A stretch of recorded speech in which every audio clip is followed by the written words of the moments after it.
Now that the offseason, aka the best part of the NBA, is coming to an end in around a month, we decided to make a rookie ladder based on performances from obviously the most important part of the offseason, the Summer League. Hence the absence of other top prospects who struggled in the Summer League or didn't participate. Wendell Carter Jr. was one of the biggest surprises for many fans who are unfamiliar with his game. For us, it was nice to finally see him showcase his underrated talent to more NBA fans. His Summer League showing only helped to cement himself as a prospect with the least amount of weaknesses, whether on the offensive or defensive end. Throughout the Summer League, he shot 55% from the field, as well as showing, as he did in college, that he could knock down threes consistently to the tune of 43% from three. This high efficiency helped him average 14.6 points per game. Carter also grabbed 9.4 boards per game and rejected 2.6 shots per game. If he can maintain this efficient scoring and above average defense, it'll be very hard for us to keep him out of our top 5. One player we didn't expect to end up at the top of our first rookie ladder was Jaren Jackson Jr. But here he is, already placing second among some strong competition. Now this isn't to say we didn't like Jackson as a prospect. It's actually quite the contrary, as Jackson finished 5th overall on our big board. The surprise for me comes from the idea that bigs like Jackson usually don't flourish in settings like this, where guards and wings usually take the most shots and put up the most points. But what Jackson did was show off exactly what we loved about him as a prospect. In his first Summer League game, Jackson nailed 8 threes en route to shooting 50% from 3 overall, and averaged 3.8 blocks overall, as well as grabbing 8.2 boards per game. Now if numbers like that don't get you excited for the youngest player in the draft, then just wait, because he's got a lot more to show you going forward. Mitchell Robinson went down as one of the biggest surprises of the Summer League. He put his 7'1" frame and 7'4" wingspan to great use on the offensive and defensive end. These tools were on full display as he led the Summer League by rejecting 4 shots per game. On the few shots at the rim that he was unable to block, he still did a great job of contesting them, as well as closing out pretty well on perimeter jumpers. He was also able to show off his ability to rise up very quickly for boards and tip slams. This explosiveness helped him grab 10.2 rebounds per game, 6 of which were offensive rebounds.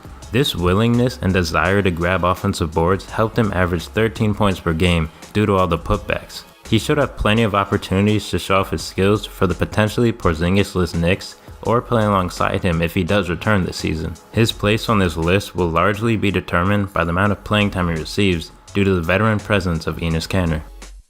Although Ayton didn't perform as well as everyone expected the number 1 pick to perform, he still easily had one of the better summer leagues out of all the rookies, even if you ignore the constant double teams he faced whenever he had the ball. As mentioned before, big men usually don't perform too well in the guard-oriented summer league games, and that was evident by Ayton not seeing as many post touches as he will likely get during the regular season. Despite being doubled on most possessions and the bad game plan fit, he was still able to average 14.5 points per game on 59.5% from the field, as well as showing why many analysts considered him the best rebounding big in this class, with the Summer League rookie leading 10.5 boards. The highlight of his Summer League came on a one-handed alley-oop on a fast break, which showed off his athleticism and great hands, while on another play catching the ball just outside the paint and making a fading jumper. Both of these highlights are what make him one of the most intriguing big prospects in recent years. This shouldn't come off as much of a surprise, but expect Ayton to be on this list all season long. Shai was a player we weren't very high on because he lacks the ability to pull up and shoot jumpers off the dribble, which is very important for lead guards due to how pick and roll heavy the NBA is nowadays. However, he came out and proved that his ability to get by his man was great enough that it negated that deficiency, at least in the Summer League. He also came out and shot 18 field goals per game and shot pretty well at 46%, which was second amongst rookies that took 72 or more shots during the Summer League. He was also the 3rd highest scoring rookie, with 19 points per game. However, he didn't only show off his underrated scoring ability. With the 3rd highest assist rate among point guards, he showed that although he isn't the most gifted playmaker, he's definitely a capable one. But still, that wasn't the most important aspect of his game that he showed off during the Summer League. The most intriguing part of his game was easily his very high defensive potential, which is shown in his 3.8 steal rate and a 3.1 block rate, which no other guard even came close to matching. Although by all accounts he had a great Summer League, our biggest concern for him was his 25% from 3-point range. If he can improve this area, it will most likely be what helps him separate from the other point guards not named Luka Doncic, or helps him stay in the conversation for top point guard. The 5 players that just miss out on our top 5 are Kevin Knox, Collin Sexton, Troy Brown Jr., Svi Mykhailiuk, and Chandler Hutchison. Kevin Knox was the closest to being included on our list simply because of his sheer scoring ability at all levels, which he showed off with 21.25 points per game.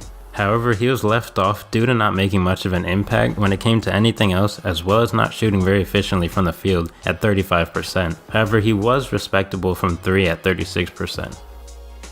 Collin Sexton and Shai had pretty similar numbers offensively. He averaged 19.6 points per game and 3.4 assists per game, while shooting 23% from the 3 and 43% from the field. However, his defensive production was obviously nowhere as good as Shai's was, which is why he was left out of our top 5. Where he excels is when he is attacking the rim because of his explosiveness, quickness, and most importantly, high intensity level. He is so aggressive that defenses usually have no choice but to foul him, which helped him lead all rookies with 7.1 free throw attempts per game. Although he isn't there yet, we will not be surprised if Collin forces his way into our top 5 with the insane intensity he plays with not just every game, but every single possession. Similarly to Kevin Knox, Troy Brown Jr. had something to prove during the Summer League, whether he admitted it or not. Many people were surprised when the Washington Wizards selected him with the 15th pick. However, during Summer League, he showed that the Wizards might have been justified in taking him that high. He put up 18.4 points per game on 43% shooting, which was 4th amongst all rookies. He was also pretty great at making plays on offense, showcasing his great handle and ability to keep his head up when attacking the rim to hit open teammates. He also made plays on the defensive end with 1.4 steals per game. If he had shot better than 16% from 3, he would have been an easy top 5 player on our list. Throughout Summer League, Svi Mykhailiuk made his case as the best overall shooter in this draft class.